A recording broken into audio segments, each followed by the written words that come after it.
વફાદાર નોળિયું. એક નાનકડા ગામમાં એક ખેડૂત તેની પત્ની અને નાનકડા દીકરા સાથે રહેતો હતો. એક દિવસ કામ પતાવીને ઘરે પાછા ફરતી વખતે તેમણે તેમની સાથે એક નાનકડું નોળિયું ઘરે લાવ્યું.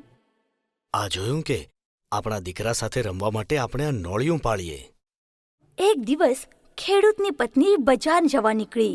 તેણે પોતાના બાળકને હિંચકામાં સુવડાવ્યો.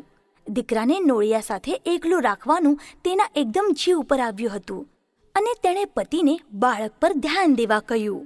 જુઓ, જરા આપણા બાળક ઉપર ધ્યાન રાખજો.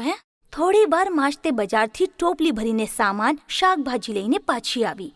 ઘરના આંગણે જુએ છે તો શું, નોળિયું બેઠેલું હતું અને તેના મોઢા પર લોહી લાગેલું હતું. તે જોતા જ તે ભરાડી. અરે બાપરે, લોહી!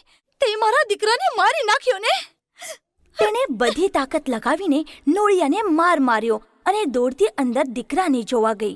અંદર દીકરો શાંતિથી હિંચકામાં સૂતો હતો અને હિંચકાની નીચે જમીન પર એક સાપ લોહી લુહાન મરેલો પડ્યો હતો. ત્યારે તેને સમજાયું કે નોળિયાએ સાપને મારીને દીકરાને બચાવ્યો હતો. તે નોળિયા પાસે દોડી. તે સાપને મારીને મારા દીકરાને બચાવ્યો. પણ નોળિયાને કંઈ સંભળાવ્યું નહીં, કારણ કે તે બિચારું તો મરી ગયું હતું અને ખેડૂતની પત્ની પશ્ચાતાપથી રડવા લાગી. સાર, વિચાર્યા સિવાય કોઈ પણ નિર્ણય લેવો નહીં.